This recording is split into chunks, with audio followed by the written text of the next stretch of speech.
Assalamu alaikum wa rahmatullahi ta'ala wa barakatuh. Kanyum no gadino wiide ni tan tubaako wiyata vision ko yiyande mato woni yiyande de min jogi pelle keddide mato galano dum walla en jogino dum mato walla kebani jojinde dum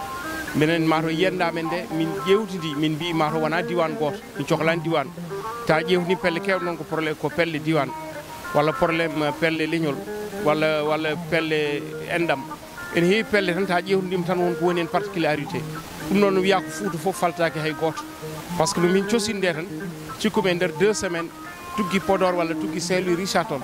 ha fay banggue Padlal walla fay Gouréga yimɓe fof mbaɗi hen adhéré naati won noon vision no haaldirani yimɓe jii hen koye mumen par ce que Fouta felliti ko c'est une participation wiyete ene woodi slogan goto mo min ƴettuno wiyete ko participation au développement goto fof wonko addori hay goto wiyata ko ar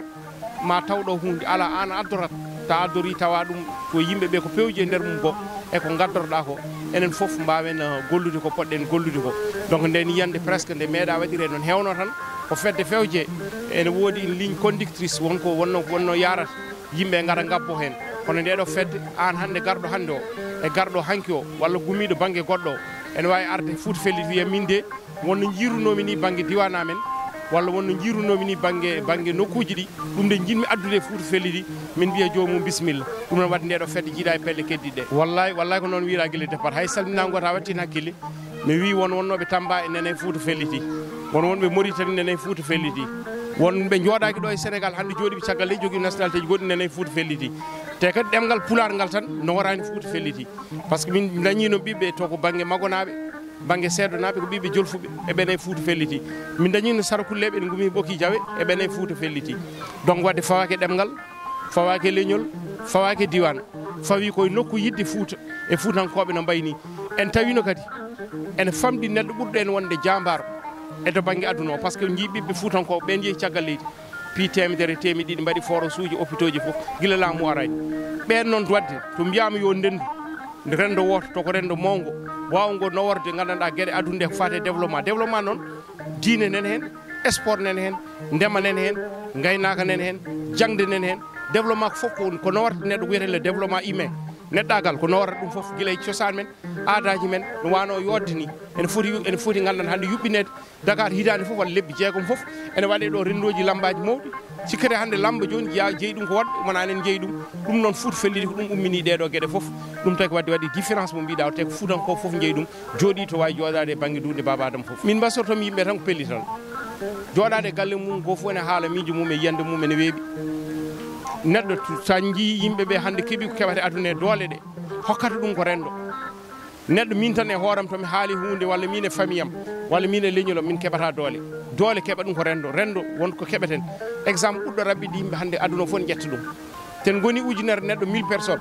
en pi goto men fof 500 fois ujunere neɗɗo c' est à dire que hay goto anda 1000 personnes ça fait ipso facto 500 000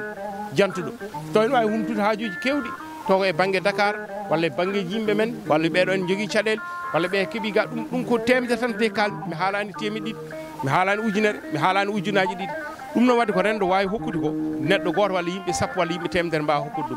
ɗum ɗum wadde yiiɗa hande Fouta foof yo nooto e ndeɗo fedde ara fedde nde ko to ari hande tawi ɓe tawnoɓe hen ɓe wayata ko kañum jeeyi wayata kono kañum addi hoore mum ni wayata kono kandana kañum ari gollude ko worɓe ɓe tawa ko ɗon ɓeɗo c'est les premiers éléments Fouta Felliti ɓe kalmi ɗo monsieur Lamine Kane ummi ko ha Mbour pour la réunion d'aujourd'hui Samba Diagne ummi ha Jam Ñaajo oɗo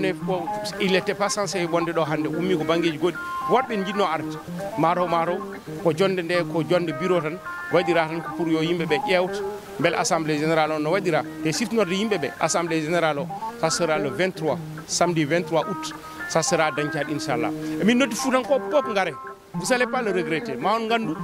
fedde ma waɗe nde meeɗa waɗede e nder gandanɗa hoore ma reedu Fouta to Allah jaaɓi inchallah te ɗum ko goto mon foof idée mum ene sohla ko ma wona gandanɗa hoore ma des éléments constitutifs de fedde Fouta to Allah jaaɓi inchallah wona politique tan politique en jeeya hen mami artu hen wona politique tan par ce que pelle kewɗe joni en gara wiye yimɓeɓe piye e goto mon fof ujunaji ɗiɗi hoore ujunaji ɗiɗi walla hoore ujunaji sappo ha kalis renda ha heewa yimɓeɓe nokka andude kalis o to rewi walla to majji ɗum tagi Fouta Felliti sette pelle keddiɗe c' est à dire que to kalis naati fof ko yimɓe ndendata mbiya kalis amen nde hande wona Demba Guissé fini subaka tan adduyi kalis amen nen nokku tel min tomi heeɓi ɗo waɗoyde vérifié kalis amen nde yalti en hanki ko 50 ujunere ɗum ene bonna pelle kewɗe to banggue Fouta Allah jaaɓi Fouta felliti ma wat évité kalis wona yimɓe ɗiɗo walla yimɓe tati walla yimɓe nayo politique fedde nde guila nde sosa nde wiya ko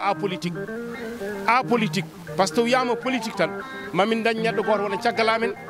ene pousse min ene hokka min kalis kewɗo ene wiya yomin gabbu kañum to yeehi waɗi manifestation min ndewa caggal mum to haalama e radio ji min mbiya kaari de min manti ɗum min jarnima ɗum ko ni way min jejjita heddiɓe ala wona ɗum min jiiɗi ko ɓiɓɓe fuutankoɓe politicien ji gonɗi ɗi pop haade mabɓe wonde politicien ji koɓe ɓiɓɓe fuutankoɓe les éléments oto yimɓe jejjitat ɗum chaque fois haade mabɓe wadde politique ko ɓiɓɓe fuutankoɓe babiraɓe mabɓe fuutankoɓe tandiraɓe mabɓe fuutankoɓe ɓe coosi Fouta kamɓe fof ɓe noddama e Fouta pelliti sans la politique par ce que politique go foti jogui gandanɗa hoorema darde mum yidde yaade to yiiɗi yaade foof ko welama waɗa soutenir pouvoir ko welama wona opposition mais Fouta kay enen ndendi ɗum Fouta kay to haalama Fouta kay haala gasi par ce que to ceerno goto noddi jaare Foutanko fof jahat wona wuuro ngo tan jotto to hunde kewi Fouta wiya ene yurmini wiyete ko Foutanko fof ne yurmini to wiyama haala wiyatake dañcari wiyatake cankon wiyatake Wourossogui wiyete ko Foutankoɓe donc Fouta fof nodda wonde politique nde hani ko politique dillata kono noon to wiyama développement ko wiyete les actes sociaux